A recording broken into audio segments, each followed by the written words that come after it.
Aneerudha, the floor is yours. Thank you so much, ma'am.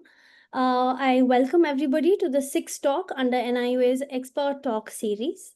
A little bit about our speakers who are here with us today. Firstly, thank you for joining in. We are joined by Jacqueline Klopp, Director of the Center for Sustainable Urban Development at Columbia University, and Aneerudha Paul, Professor, Department of Architecture, Kamla Raheja Vidyanidhi Institute for Architecture and Environmental Studies. Jacqueline Klopp is the director for the Center for Sustainable Urban Development and a social scientist whose research focuses on sustainable transport, land use, technology, and climate issues in cities. Her work explores key urban policy and governance questions at the intersection of transport, land use, air pollution, and climate, with an emphasis on accountability and justice. She's the author of numerous articles on the politics of land use and transportation in an age of rapid climate change, urbanization, and technological change. A leading voice in open transport data initiatives, Jacqueline is a founding member of the award-winning Digital Metatis Consortium, which created the first open transit data and public map for Nairobi's minibus system. She also helped found Digital Cairo and Digital Transport for Africa, a collaborative platform to foster better research planning across the African continent. Aneerudha Paul is an accomplished architect and an urban planner with a rich academic and professional background. He earned his B.Arch from Bengal Engineering College, Calcutta, followed by an M.Arch from School of Planning Architecture, New Delhi. Additionally, he holds a postgraduate diploma in urban management from the Institute of Housing Studies at Rotterdam.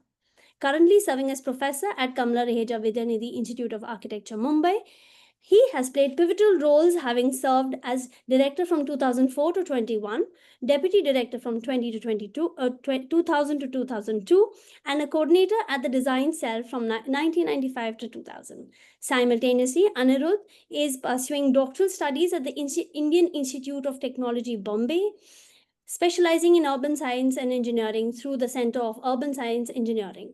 Presently, he is engaged in a climate change mitigation initiative, Closing the Loop, focused on planning nature-based, decentralized wastewater, sewage, and solid waste systems for villages in the peri-urban Mumbai metropolitan region. Having said that, I please welcome Ms. Jacqueline to take the center stage. Please. Thank you so much, Varsha, and my apologies for the glitch. So let's just jump right in. Sorry. We have already introduced ourselves, so we'll just jump right in. So I like to always start with a very big picture. I probably don't need to tell anyone here that we are in a historic moment of city building globally, that massive numbers of people are projected to be are already in our cities and projected to be, that population is projected to increase substantially. So some projections are that India could face a doubling of its urban population by 2050. So this is a massive challenge, and this is something that's happening globally. And we're building these cities, as you know, in a moment of climate, ecological, and pollution crisis. And the way that we build our cities are both impacted by that, but also will have a huge impact on whether we're able to get these environmental crises under control. So it's a very particular moment of massive city building that is highly challenging.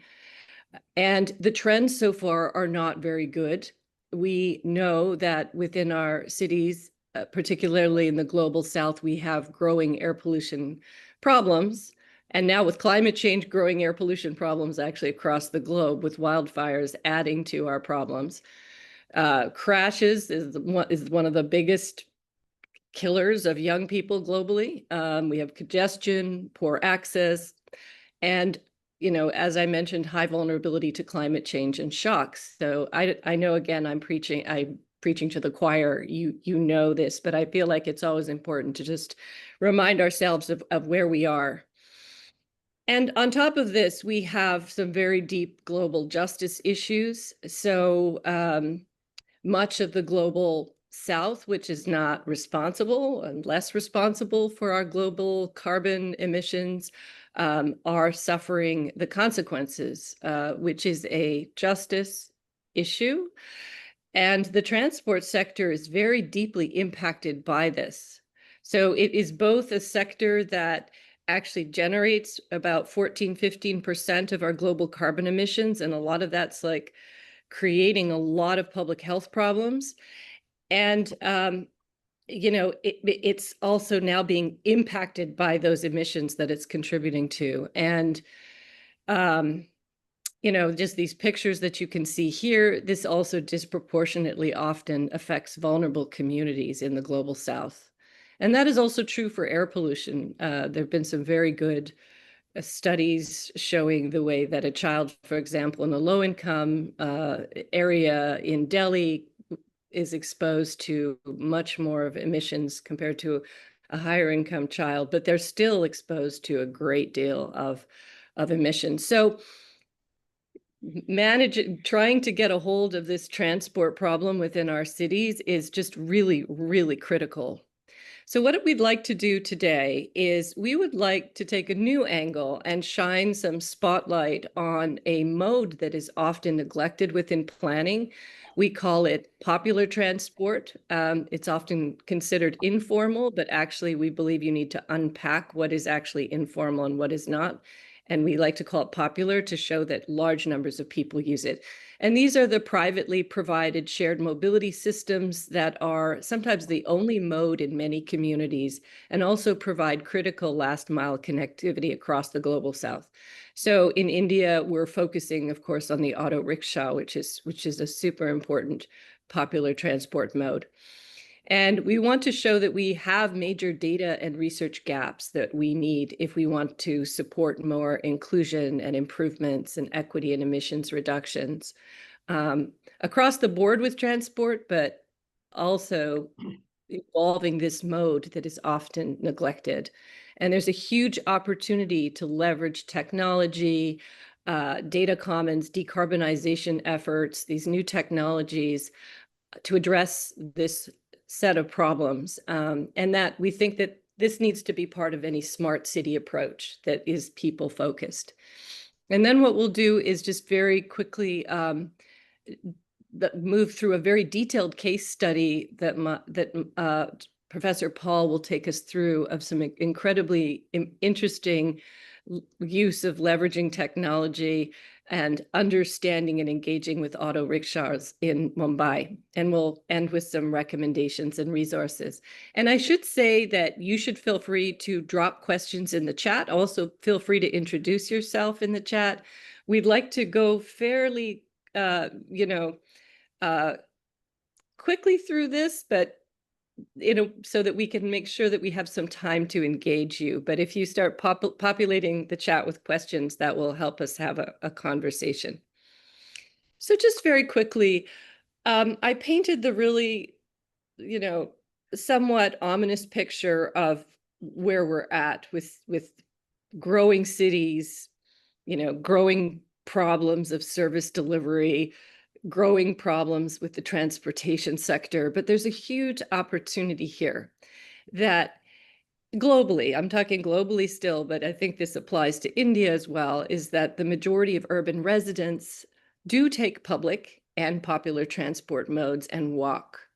And right now they're captured passengers because of the fact that they can't afford a personal vehicle. And they suffer from very poor services. And we know that building very high quality multimodal public transport systems, walkability, mixed use can really solve a lot of those problems that I mentioned earlier. So why not just start improving these systems bottom up? And while there's a lot more investment in mass transit, there's often a neglect of these popular transport modes that are critical to making mass transit work, and also, frankly, are the only modes that many communities in expanding cities are ever going to have access to. So if we want to build equitable public transport, multimodal transport modes that are well connected to solve these big set of problems, we're going to have to involve them. And that's very clear when you look at modal share across many cities in the global south. India has, like these auto rickshaws, for example, and minibuses. It varies by city, but they can be quite a substantial fraction of the market share, the modal share. So in other places, they are the dominant form. So we have a huge opportunity here to work with this transport mode to help us solve our problems. But it's interesting. I do a lot of work in Kenya, and I have now started to work with my colleagues in India. But when you start to look at policy documents and planning documents, even though when you're on the street in cities like Nairobi, where you see here the many minibuses that run basically the transportation system in Nairobi, you'll see them on the street, but then when you get to the planning documents, they're just missing. And so there's this very strange gap. So in this slide, you see what the city looks like with the minibuses, the matatus everywhere. And then when you go to some of their planning documents and the images they present, they have literally photoshopped them out and typically often have a very car-oriented sort of road infrastructure based focus that doesn't take into account the way most people move. So that's a very serious policy gap. And what that leads to is also a big problem in cities where the investment continues to go into very carbon intensive, regressive, car-oriented, and frankly, very dangerous infrastructure, which creates a danger of lock-in towards, cities that are disconnected, sprawling, and have low levels of access, and then create all those other problems around air pollution, public health, crashes, and so forth. This is a picture of Nairobi. It comes out of this investment that came out of this kind of planning framework, where you see that they built what they had put in their images, which are like a multi-lane highway. When they were building this between Nairobi and a suburban area, they simply ignored the existing bus system and they used whatever data the city had, which was just very outdated. And they never built proper bus stations. They never really catered for people. And they even forgot how people need to cross. And so you saw just massive, you look at that picture, massive congestion of, people having to try to cram through really poorly constructed passageways across the highway, and many people have died on this highway. They sometimes call it a highway of death. This is not what we want. So how can we start to do something different? And what if we start with the mobility that most people use is the question we ask. And there are many pathways for improvements. We can help these systems improve their fuels, electrification. Sometimes they do it bottom up, like in India, the auto rickshaws are electrifying, often on their own. Instead of just banning used vehicles, we can think about incentives and recapitalization programs. We can improve operations, networks, integration. So we need to include them in our data collection and planning and wayfinding. Lots of different infrastructure upgrading we can do. So that we can build differently. So if we built that highway, instead of building the highway, we could have had some dedicated lanes. We can do better planning with stops because we know where people need to get their rickshaws and their buses and their, and there's many, and so we could also support the expansion into transit deserts by encouraging businesses to run services there, and that's also finance. And we can include them in adaptation and resilience planning because they're often a contributor to resilience when things go wrong. There's a ton of things we can do, but, and I should just say then the benefits would be remarkable if we could really improve these systems, both in terms of crashes and air pollution, and then also addressing our climate, and that reduces our health budgets and other things. So that's just to motivate you to see why we want to gather more data about these systems. For across the globe, we do not have good data We don't know how many vehicles, the miles traveled. So we can't create emissions inventories that include them. We don't have maps so no passenger information. Where there are apps where people are hailing these kinds of systems, the data tends to be in private hands, so it's unavailable for planning. So we just don't have the tools to make some of these improvements that could have a very big impact on people's lives. And so with that, after a lot of work with colleagues across the globe, there has been a paradigm shift where we're starting to see popular transport as an important partner in our struggles to make clean, healthy, inclusive cities, and that we can leverage new technologies to do that. So here you see a picture of a motorcycle taxi with an air pollution monitor, small air pollution monitor attached, which can help as they move around the city to help us monitor air pollution in places that don't have monitoring.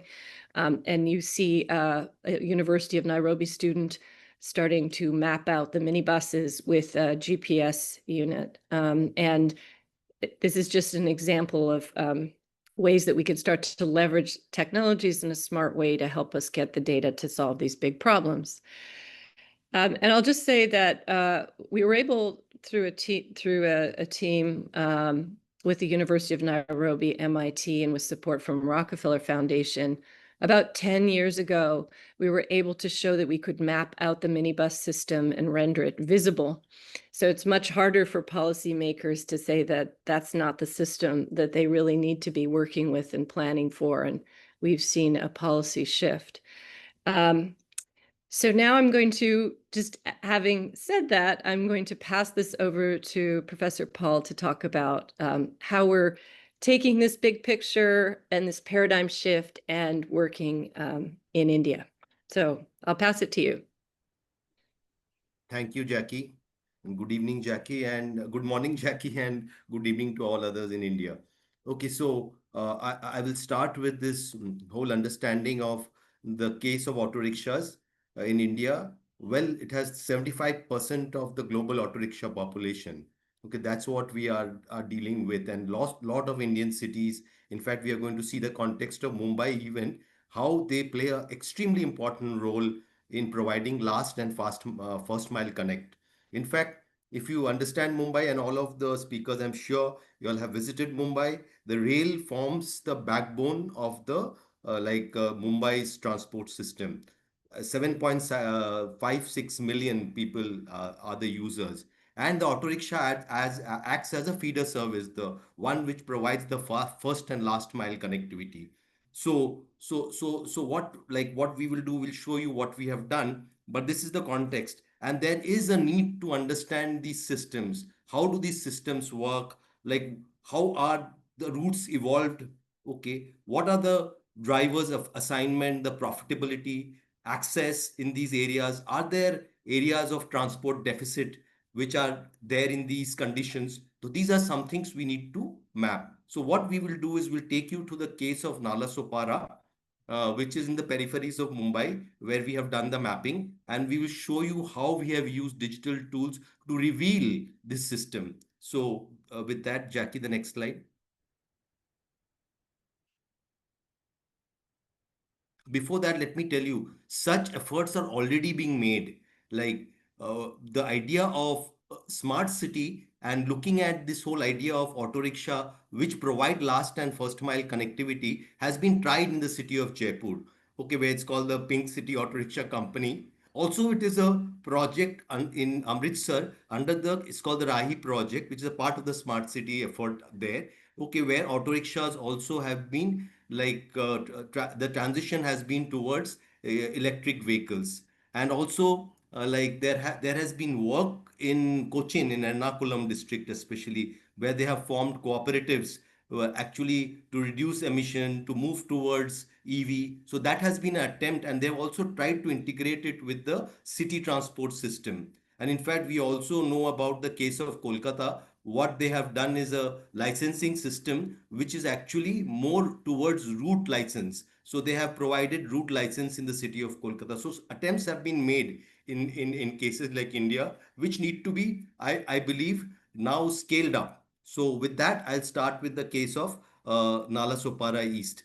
So just an image of this system. The main area, as we have understood, is a feeder service to the railway stations, to the suburban rails. So that's where the whole primary node is. The action is in the railway stations. Okay, and what we have done actually will show you that we have engaged with the community there, with the community based organizations there, with academics in Mumbai, and we have then first build trust. That's our first attempt to build trust with these people. In fact, we have included in the whole mapping process a lot of their family members whom we have trained also digitally to be able to reveal this process. And the next aspect is obviously we have used technology. So it's a combination of these two aspects that we have included in our approach. So next slide. Okay, so this shows the Mumbai suburban railway system. Next slide. This shows Mumbai city and Thana where generally there would be contract carriage working. That means the auto rickshaws will independently take you to your destination. Okay, but in the peripheries, the area which is shaded in light, lot of the transport system by auto rickshaws is shared by people. They are the main backbone which provides the first and last mile connect mainly to the railway stations which are nearby. So where is Nallasopara is in the municipality of Vasai Virar, which is a dark color as you can see. And then like how does this work? As you can see, these four railway stations are the primary stations that form a part of this municipal corporation. Okay, and from both the sides, the eastern and the western sides, there are shared auto rickshaw systems. These darkened areas are what areas they serve. So we have looked at one of the most important place here, which where the system is very intensive. It serves a lot of industries. It serves a lot of middle class neighborhoods. So we have looked at Nallasopara and Nallasopara East. So that's where we are. So I'll take you through the case of Nallasopara East. Okay, just to tell you again how we had done the process, just to show you the organizations with which we have built this trust, community-based organizations, unions, auto unions, whom we have worked with. We have worked with neighborhood organizations where a lot of the auto rickshaw drivers actually reside in informal settlements. Most of the informal settlements, transport workers are a large part of the population. Even we have worked very closely with political organizations. And our academic organization, KRVI, is an academic partner which we have always been like working with to seek support, like take students' help. They have been a part of the documentation also. Next slide. Okay, this just gives you the understanding of the ecosystem where like the dotted part is what the governments like actually the most of the government departments in the center are the auto drivers. On one side there is the drivers and the unions together, and then is the political party which is a part, and so this forms the complete ecosystem of the whole like auto rickshaw ecosystem in Nallasopara East. The next slide. Okay, we had a lot of discussions with them where we built this trust. And finally, actually, as I have said, we have trained the youth, especially family members of the auto rickshaw drivers, to be able to use digital tools and to be able to map this system. So that's how we have been working with like auto rickshaw drivers, their training, their mapping. They have been actually using mobile phones, as we will show you, to do this mapping. Next slide. Okay, I won't go into the detail of the digital mapping system. Anybody would be interested to know the detail, we will do you, but we will give you a fair understanding. One, we have used mobile phones, okay, using a platform called ODK Collect, where we collect information on mobile phones and they directly go into the database. And then we have used GPS devices. And then we have used a platform called GTFS, okay, which is a standard platform in which like data is collected, a standard format in which data is collected. And from there, what we have understood is we have collected data sectionally, I would say, during very key times in a day, in a normal day. and also on a holiday. But we have used this sectional data that has been collected to actually simulate the possibility of a whole day, how the system can operate. So what you will see are simulations. These are not absolute reality, because you understand this is a demand driven system. It is not a schedule driven system like a bus. So demand driven systems generally, they have approximations. They cannot be completely, like, they're dependent on demand, the type of people coming at what time. That's how it is driven. But we will show you how this system is mapped. The next slide. So the first thing, when we looked at Nallasopara East, okay, the area which it serves, we were quite amazed to understand that it serves 0.5 million people. This whole system, that you will understand, serves 0.5 million people are dependent on this system. So these are the ward maps that we had gathered, and our route coverage is actually in this area. So we will show you the next slide. Okay, now there are some key statistics of this. There are 21 routes there. There are 21 routes. Okay, you can see north and south. There are dense with routes, and there is one route which goes into the highway, the Ahmedabad Mumbai highway. That's one solitary route, nearly 12 kilometers long. Okay, these 21 routes, there are 18,000 trips daily. 18,000 trips daily. Okay, which nearly means that it covers 73,000 kilometers. Now that's not a joke. It's like really 8 times going to from Mumbai to Paris. That's the amount of distance it travels. And it actually caters to 1,20,000 commuters. Okay, so that's the amount of people it serves daily. So that's how the system works. The system is so intense, and it's all shared mobility. Next slide. Okay, just we have been able to like understand, like the station area which is here forms the node. So this is where the stops originate from. There are 6 stops, but 21 routes work from there.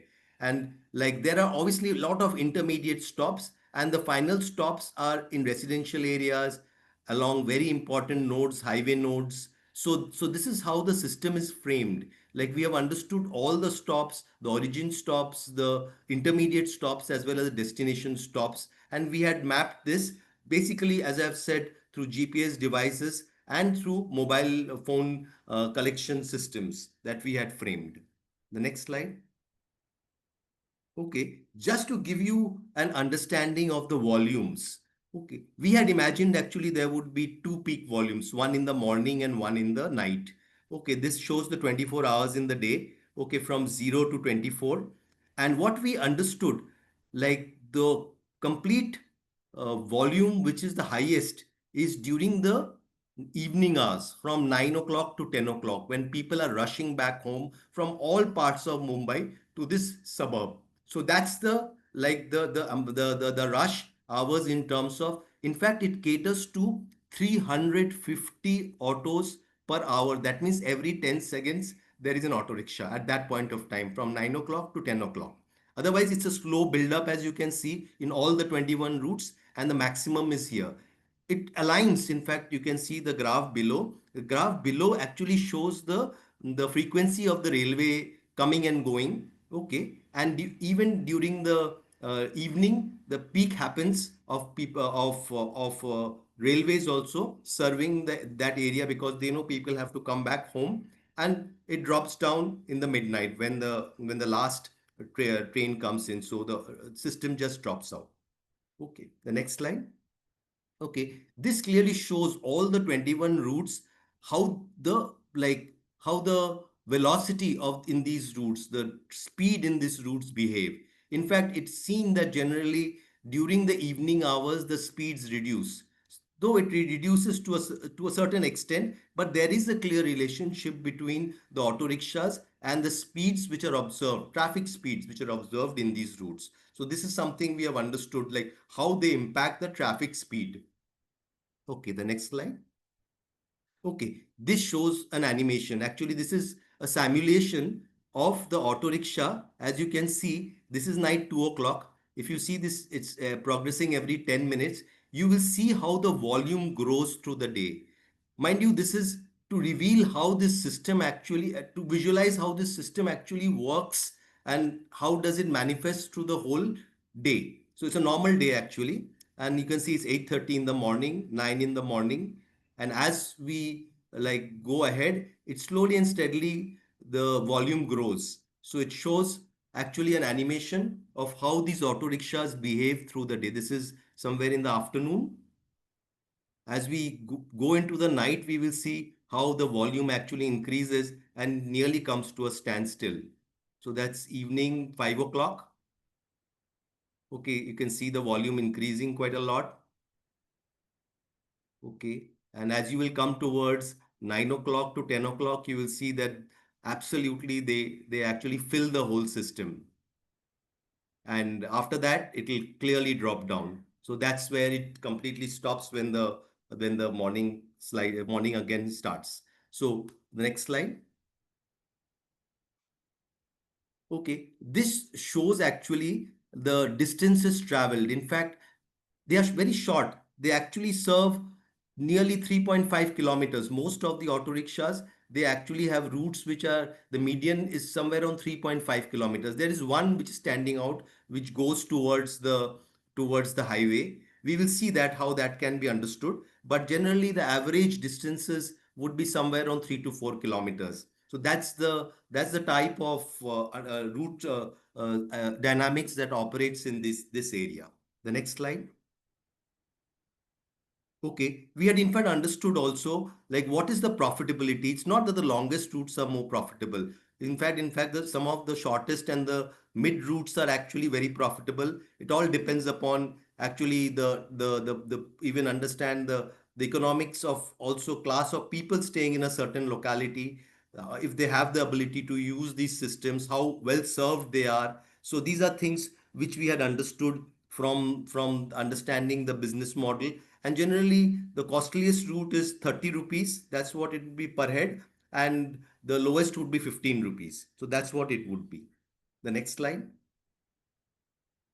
Okay, this shows like the hotspots. Like these are areas in the northern and the southern side. Generally, the southern side is very well served. The densities are also high there, and the amount of auto rickshaw stops, the routes are also highest there. So that's a correlation again we found. Okay, the next slide.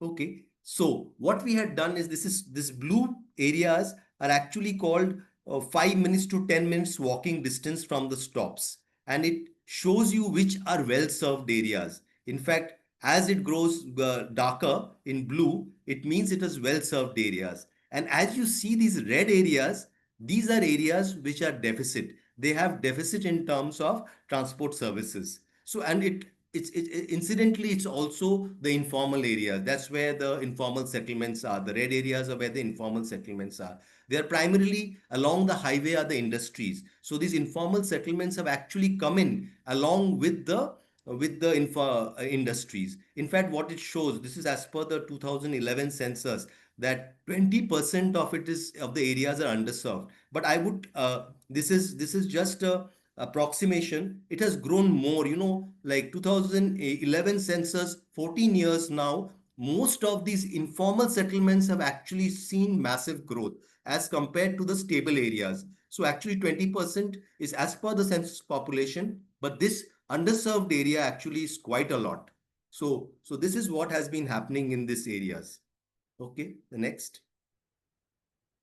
Okay. In fact, we were doing also a drivers understanding their working condition, understanding what are the incomes, okay, and trying to understand how vulnerable they are. So was something we were trying to understand, and we had divided them into four clusters. In fact, the points where you see are places where the drivers stay. Okay, and these four areas, one is the northern area, the southern area, and two sides along the highway. So these are where we had conducted our studies of the drivers. Now let's see what we actually find out from the driver study. The next slide. Okay. Now, like according to these four clusters, we were seeing like how many of these drivers earn less than rupees 1,000. Okay. In fact, what we saw that like certain areas where cluster one, which is the southern area, again, very well served area, middle class neighborhood, they are better off.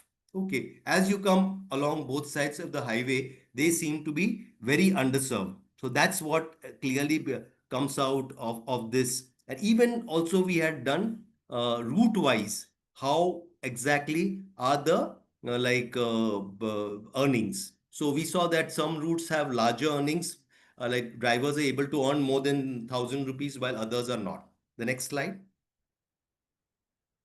Okay, this actually shows us the among the type of ownership, like does the owner earn more or the people who rent earn more? In fact, we saw that the owners obviously earn more. Even we had looked at it in terms of age, like in terms of age, how what is the earning? So that's something which we understood. Even like the working hours, people working more than 12 hours a day to earn this money. So that's something we were trying to understand.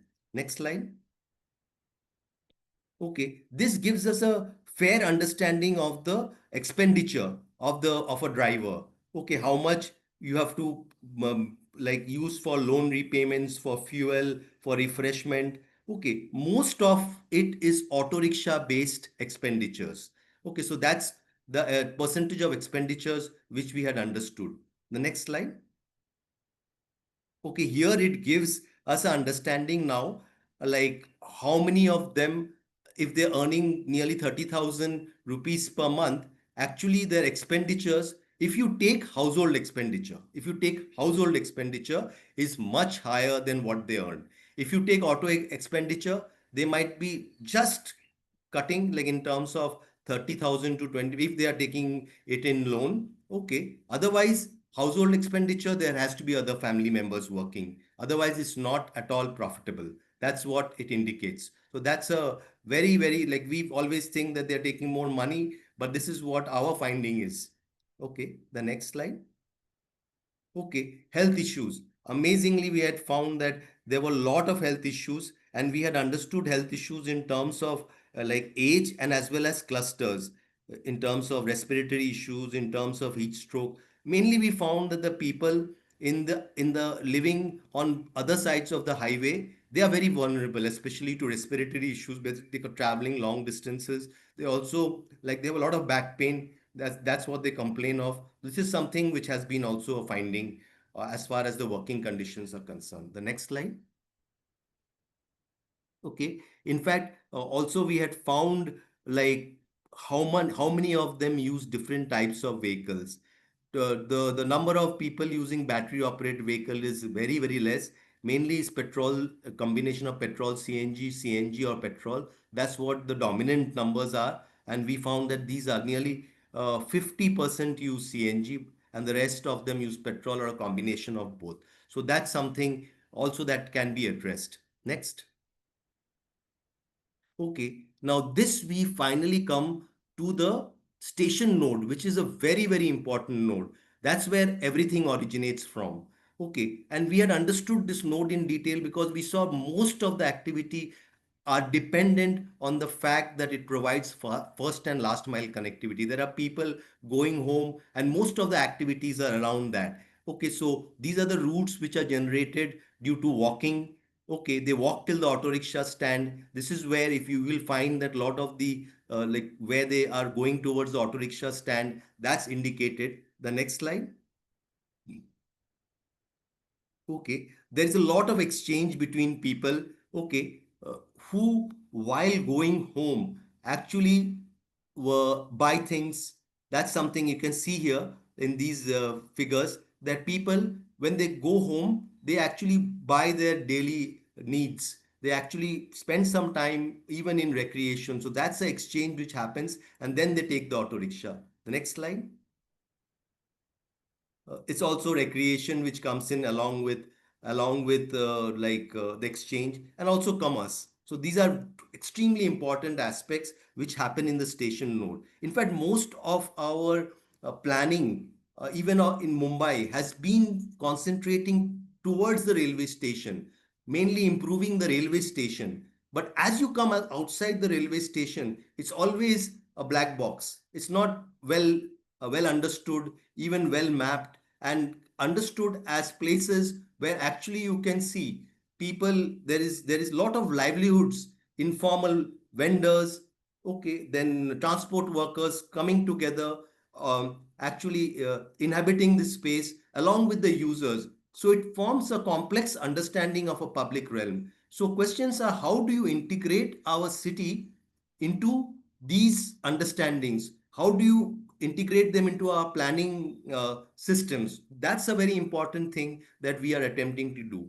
The next slide.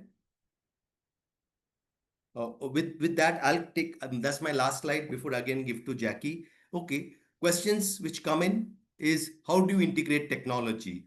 Okay, into this system. How do you make this system smart?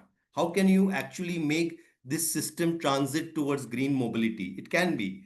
We have seen that even in India, there has been successful attempts which have been made. So can that be actually moving towards that? Even a question of recognition that they are a very important part of first and last mile connect that they provide. They are as important as like public transport that they provide. Like I've told you, cities like Calcutta has attempted such systems where they have understood that auto rickshaw, if they are given route license, they serve like public transport.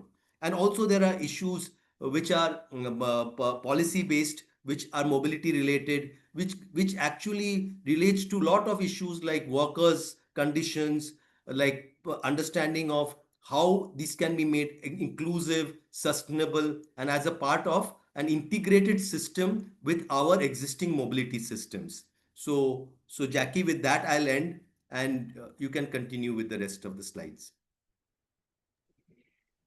Yeah, that's great. And I'll just flag that there is a question. Are there any perception of user safety implications?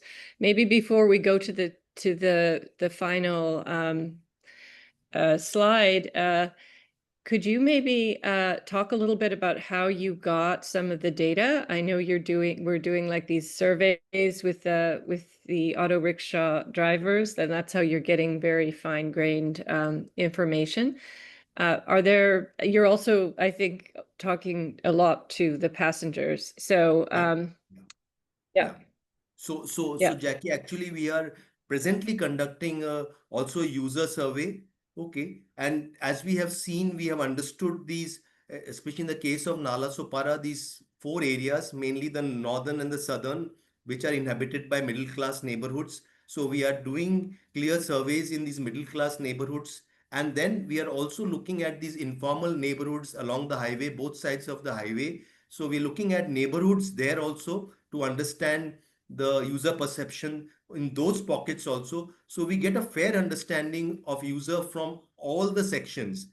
We have actually shown you that there are certain areas which are well served, certain areas which have transport deficit. Okay, we are carefully choosing our neighborhoods and locating our user surveys there. So we will get a fair understanding of what are the user perception, and then we can use them probably, Jackie, to model of how we can improve these areas which are facing transport deficit. Yeah, that's right. And just to speak to the question, the motivation of this research in terms of looking at the drivers, the owners, the whole ecosystem, the users, is to find ways to make improvements. And I should say, I forgot to say this at the beginning, is this work is part of the Partnership for Research on Informal and Shared Mobility, which is a global consortium hosted at Columbia University as Climate School. And we have living labs across 7 different cities. So while Professor Paul is leading the work in Mumbai, we also have ongoing work in Bangkok, Bogota, San Jose, Costa Rica, Accra, Kumasi, and also Cape Town, as well as Beijing. So we've been having these incredibly interesting conversations across these sites. And one surprising thing about safety has been that in some cases, people actually feel more comfortable in popular modes. And they sometimes take the popular modes to feel safer. So you have women in Nairobi, for example, taking motorcycles at night because they feel safer to get home. We have one of our next generation scholars working in Peshawar in Pakistan. He found that women feel more comfortable in the minibuses than the public buses because they know many of the young men who run those. So there's a system of sort of accountability.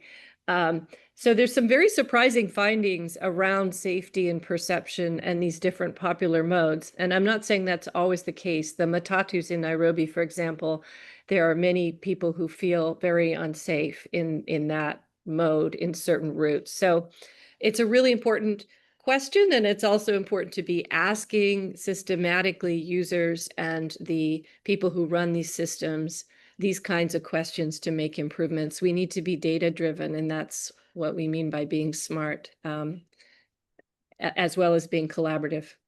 So I don't know if we've answered that question, but we're very open to more. And I'll just maybe go to the last slides to let you know that this is a really an ongoing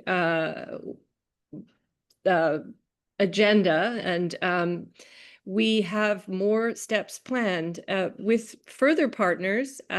We are planning a public exhibition in Mumbai in March of next year around the mapping process and the auto rickshaws in the smart city.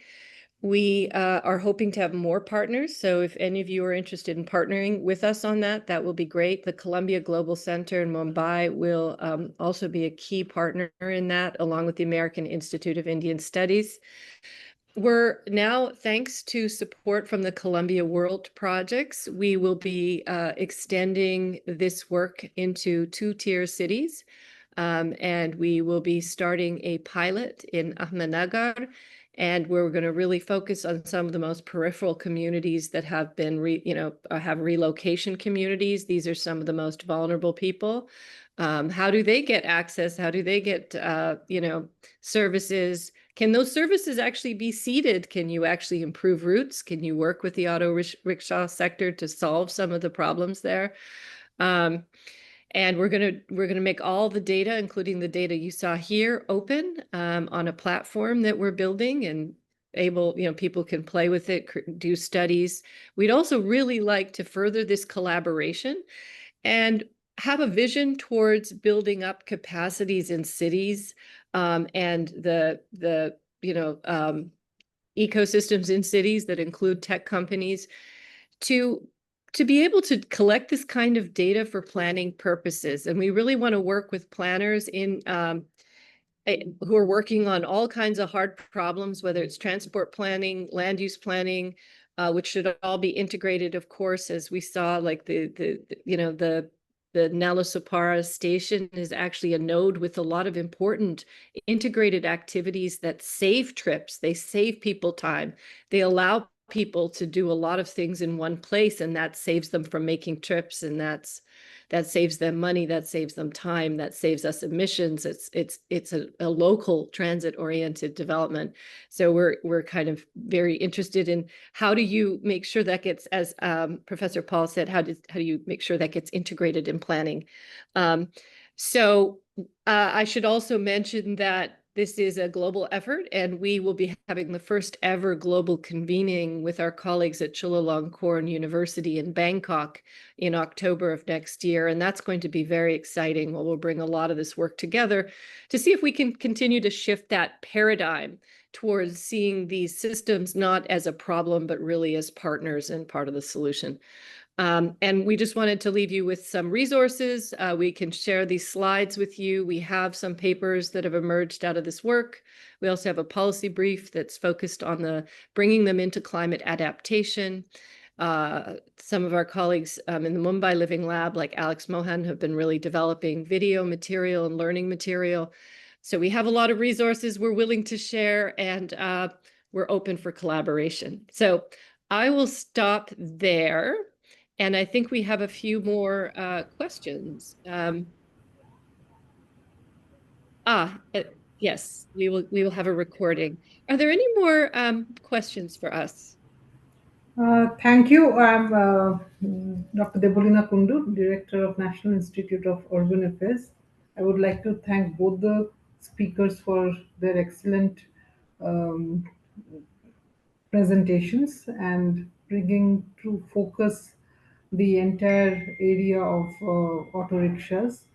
Although it was focused on one city, but there are few questions which come to my mind, that what are the reasons which you found in terms of 20% being underserved, like in the informal settlements? What were the reasons for people not being able to access auto rickshaws? That is one question. And related question is, what are the policy interventions at local level? I believe it should be at the local level. What policy initiatives to be undertaken to meet this underserved areas? And again, I find there are variations in the passenger pattern. Like we live in Delhi, so in Delhi, for short distances, we find that there could be two or three passengers taking the same auto rickshaw on a shared basis. Whereas for longer distances, there are people, uh, 10 kilometers, 15 kilometers, they hire the entire auto rickshaws. So where the monthly, I think the profit that the earnings of the auto rickshaw drivers is much higher in such cases. So there are variations within cities by the pattern of the passengers, and also across uh, different size classes of cities. For example, for small towns, I believe most of the people, they take auto rickshaws uh, on shared basis. 3 4 people take the same auto rickshaws, and the frequency is also much higher. So that is one. And finally, I would like to um again congratulate both of you, and NIUA is open to collaborate and work with you in your future research in any city in India. So that is, we would always like to work on such areas which really brings nuanced findings where policy interventions are the need of the hour. Thank you.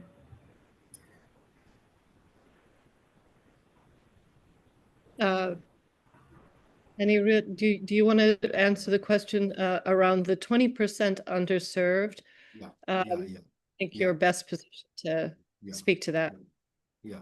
So Devalina, the first thing is that lot of these areas are informal and they are evolving. Okay. So lot of the infrastructure there in that area, 21 in the areas which you see, they are not yet well established. Okay. And the thing is that being informal, there's a certain class of people staying there. Okay. And